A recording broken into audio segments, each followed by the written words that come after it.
try to fly.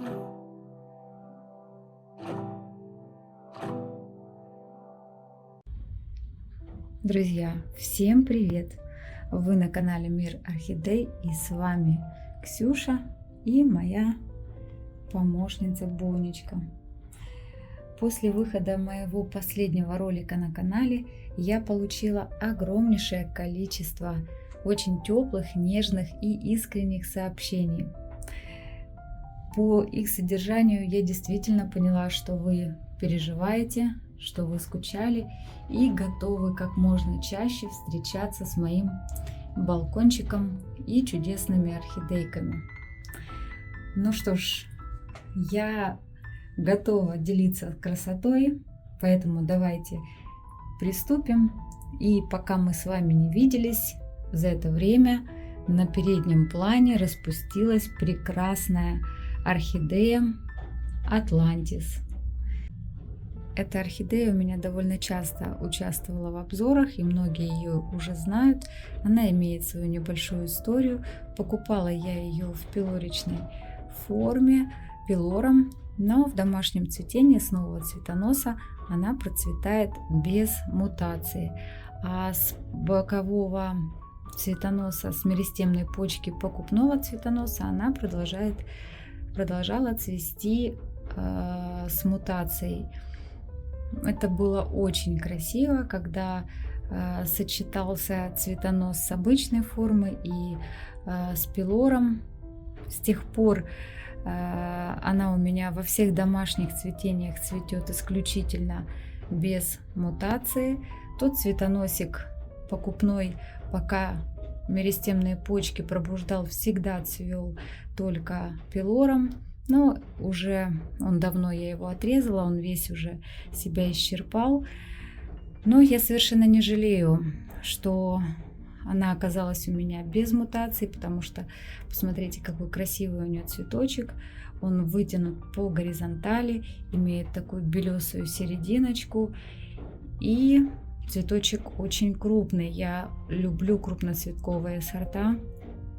Цветок достигает 9 сантиметров сейчас, но это даже не самый большой размер этого сорта, поскольку она только недавно распустилась, и цветочек еще дотянется я думаю, дотянет до 10 сантиметров, потому что сорт способен процветать именно в таком размере цветка.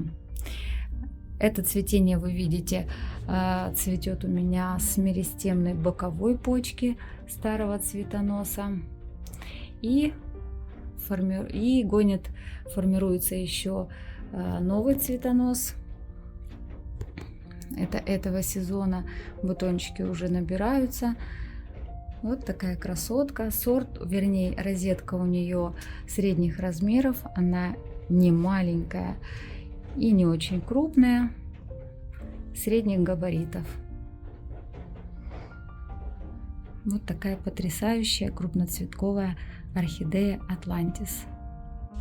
У нас сегодня очень пасмурно, идет довольно сильный дождь, и он тарабанит по жестяной крыше моего последнего этажа, поэтому вы, возможно, слышите посторонний звук на фоне моего рассказа, но ничего с этим поделать не могу.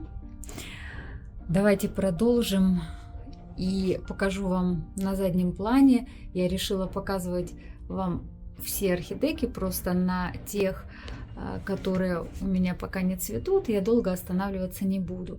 Вот на заднем плане у меня стоит парфюмерная фабрика, но пока не скажу какая, потому что они у меня в коллекции довольно недавно.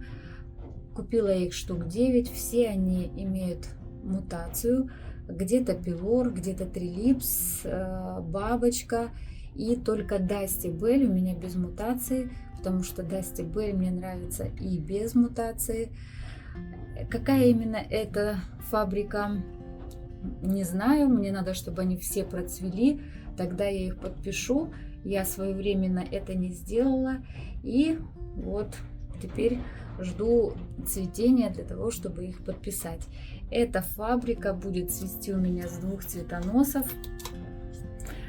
Вот второй цветонос, он такой тоненький и щупленький какой-то. Думаю, что шикарного цветения на нем не будет, хотя розетка очень мощная, корневая система тоже очень мощная.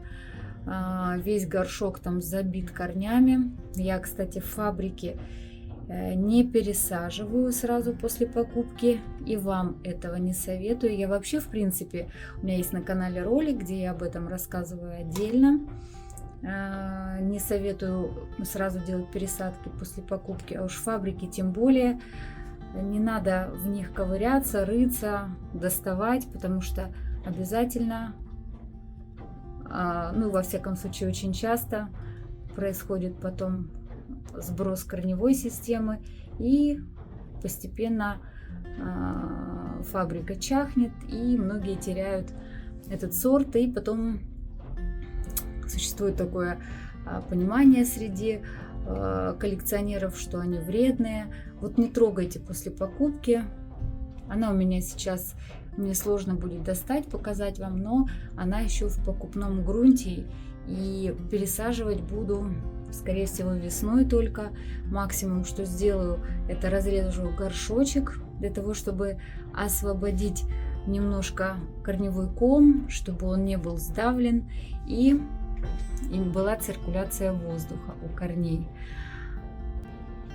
Посмотрите, какое красивое, нежное белое облако сгруппировано у меня из 3 сортов орхидей. На заднем плане Дарвин, которого я вам показывала в прошлом обзоре. За это время она распустила практически все бутоны, осталось совсем немножко именно с тех цветоносов, которые она растит с меристемных почек. Потом я вам посчитаю все же, какое количество было цветов, распустившихся на 7 цветоносах. Рядышком начинает свой распуск еще вот такие, видите, не совсем распахнувшиеся цветочки у прекраснейшего сорта белоснежного алабастер. Сорт с белоснежными лепесточками. У нее идеально белое полотно лепестков и очень яркая губа, насыщенная, тигровая, которая украшает этот сорт. Цветочек пока еще тоже не очень крупный, он только распускается, но, собственно, у этого сорта не очень крупный цветок, он порядка 8,5 сантиметров. Цветет она у меня в этом цветении с 3 цветоносов, и все эти 3 цветоноса меристемные почки. На этом цветоносике 2 пробудились, и на этом цветоносике 1. Нового цветоноса нет. Она у меня вообще в этом году очень странное явление. У меня еще в сентябре довольно пышно цвел балкон. Очень многие орхидеи заканчивали свое цветение еще в сентябре. И даже, знаете, не то чтобы заканчивали, они как бы и продолжали бы еще доцветать, но я целенаправленно сама срезала им цветоносы. Они уже доцветали. Цветение было уже, конечно, такое увядающее, поэтому я решила срезать многим сама цветоносы, потому что хотела, чтобы они немножко отдохнули, поскольку я знаю, что новый этап цветения, то есть выгонки цветоносов, начинается в октябре месяце. Орхидеи надо восстановиться, надо напитаться витаминками, потому что, как правило, в такие периоды я начинаю подкормку. удобрениями, вот, как по листу, так и корневую подкормку, и мне надо было время, чтобы их немножечко восстановить. Но что я заметила, что в этом году, так как они долго цвели, именно те орхидеи, которые долго радовали меня цветением, они не запустили новых цветоносов, а просто пробудили боковые меристемные почки и процвели в этом году именно так. Пока буду вас знакомить дальше и буду показывать орхидейки, вот те сорта, где нет новых цветоносов, это, как правило, те орхидеи, которые у меня еще в сентябре продолжали свое цветение. Алабастер одна из них, но она вот, видите, пробудила 3 почки, и из 3 почек вот будет вот такое вот цветение. Тут 4, 5 и 3 цветочка на цветоносиках, что тоже неплохо. А рядышком с ней стоит королева белоснежных орхидей. Это Сога Юкидан в мутации бабочки. Покупала я ее малышкой в размере 1,7. На канале я уже делала обзор этого сорта. Можете посмотреть. Прикреплю я в описании к этому видео ссылочку на тот обзор. Вот ее бирочка Сога Юкидан ЕС. ЕС как раз означает, что по идее должна быть мутация. Но, как видите, мне повезло, но далеко не всем девочкам, кто купил этот сорт, далеко не всем. Это, я скажу, единичные экземпляры этого сорта процвели с тех поставок с мутацией бабочки. Она только тоже начинает свой распуск. Очень красивые у нее цветочки. Боковые петали потрясающие, волнистые, краешки имеют. Защипы просто произведение искусства. Я знаю, что далеко не все люди, коллекционеры орхидей, любят мутации, но мне кажется, что эта орхидея просто шедевр. И даже если вы не любите мутацию, то это не нравится орхидея не может. У нее, конечно же, крупные цветы. Сога Юкидан без мутации может достигать размер цветочка до 15 сантиметров. У меня пока орхидейка малышка. Сейчас покажу ее розеточку.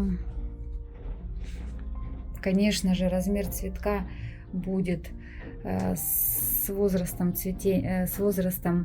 растения увеличиваться. Пока она не очень у меня крупненькая. Видите, у нее 3 листочка. У того листочка механическая травма. Упала она у меня и повредила листочек. И вот имеет вот таких, уже такого размера. Видите, листочки уже приличненькие, потому что у 1,7 всегда листочки маленькие.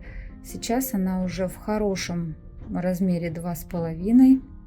Но Сога Юкидан по сорту розетка очень крупная.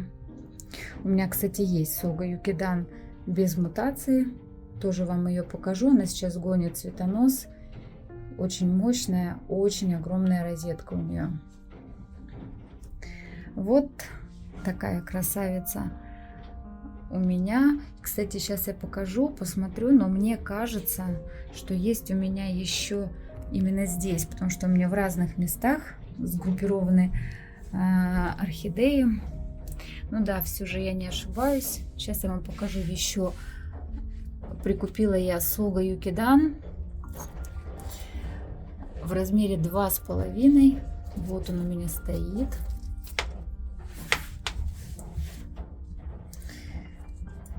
Я его еще не пересаживала, хотя получила я его еще летом.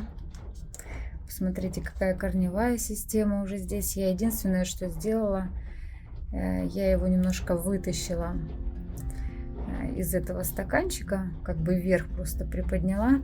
Корни растут вот в эту пустоту. Почему не пересаживала? Все хочу на канале показать пересадку. Хотела это сделать с этим экземпляром.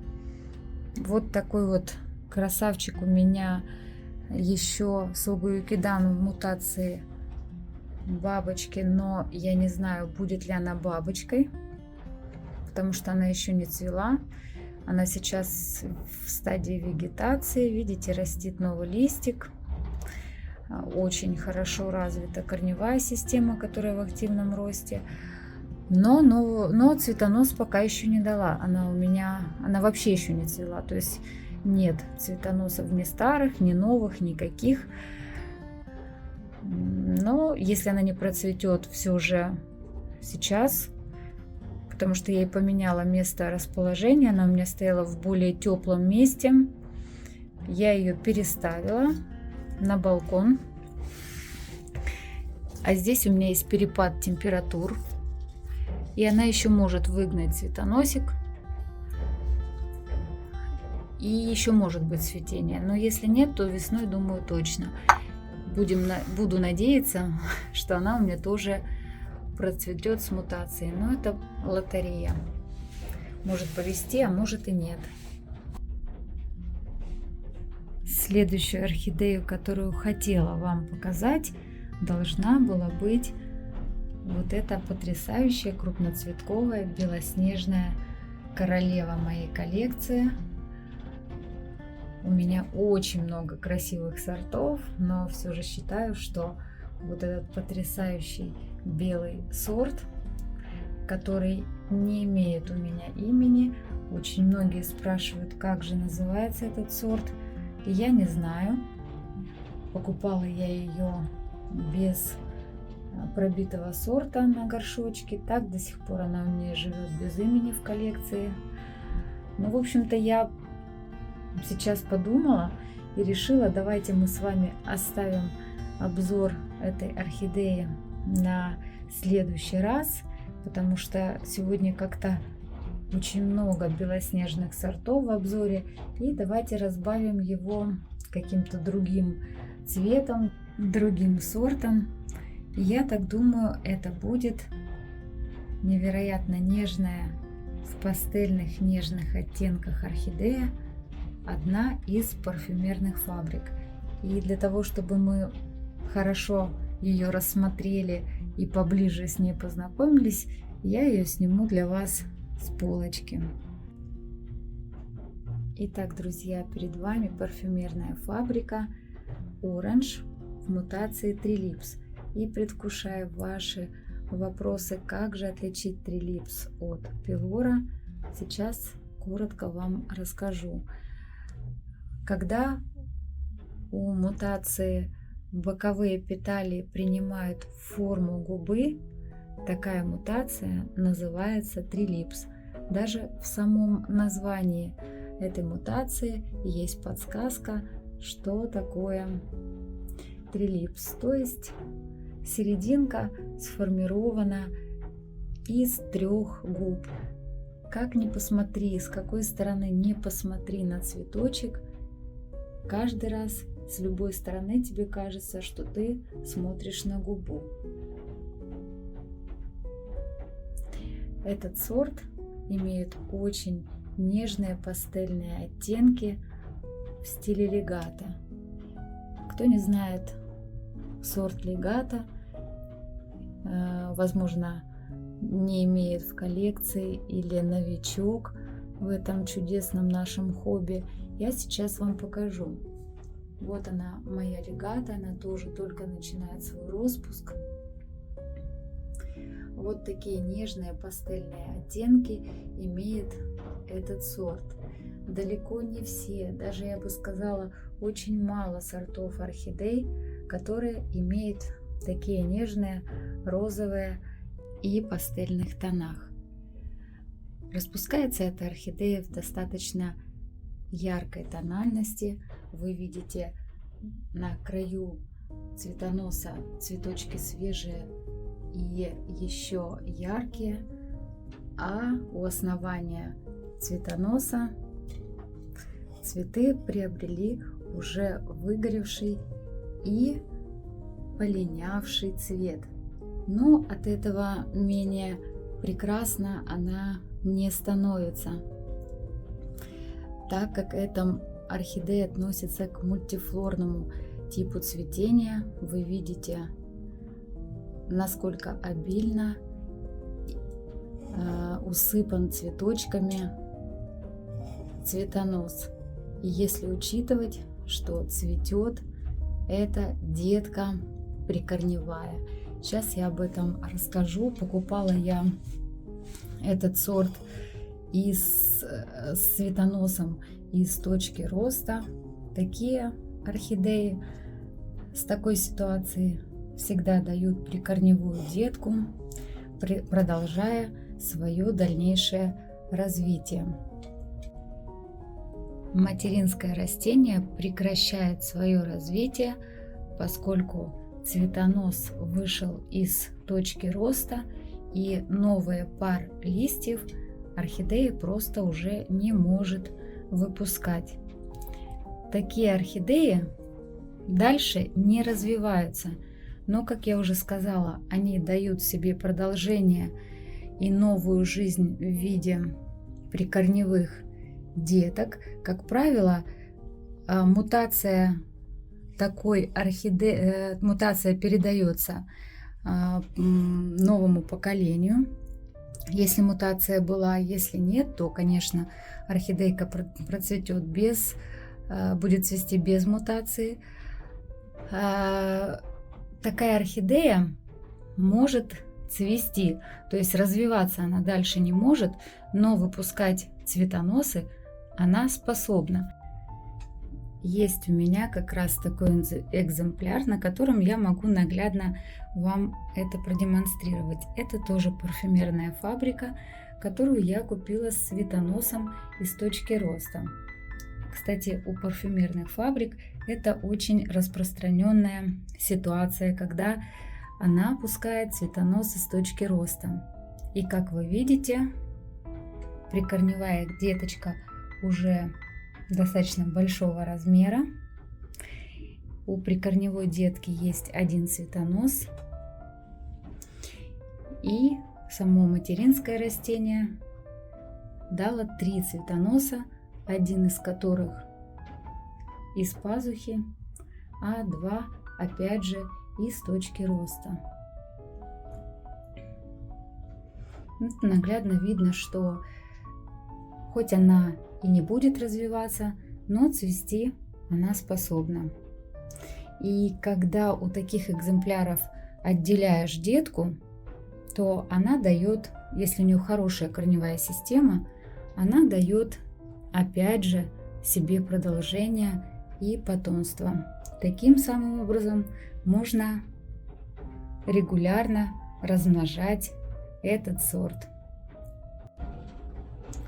Все парфюмерные фабрики имеют приятный, нежный цветочный аромат. Я думаю, что именно благодаря этой особенности этот сорт получил название парфюмерная фабрика. Парфюмерная, потому что пахнут очень многие сорта именно нежным парфюмом. Правда, зимой они не так ароматят, как в весенний-летний период, потому что когда светит яркое солнышко, когда открыто окошко, тогда орхидея раздает аромат ярко и очень насыщенно. А в зимнем цветении аромат есть, но он очень сглаженный и такой немного притупленный. Ну что ж, вот и подошла к концу очередная наша встреча. Для меня она, как всегда, пролетела незаметно. Надеюсь, что В этом ролике вы услышали для себя что-то интересное, познавательное и полезное, а также успели напитаться красотой и красками тропической красавицы. Все, кто впервые у меня на канале, конечно же, подписывайтесь, ставьте лайки. Жду вас в комментариях, делитесь эмоциями, впечатлениями, задавайте вопросы. До новых встреч, друзья мои! Я всех обнимаю и всем пока-пока!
Try to fly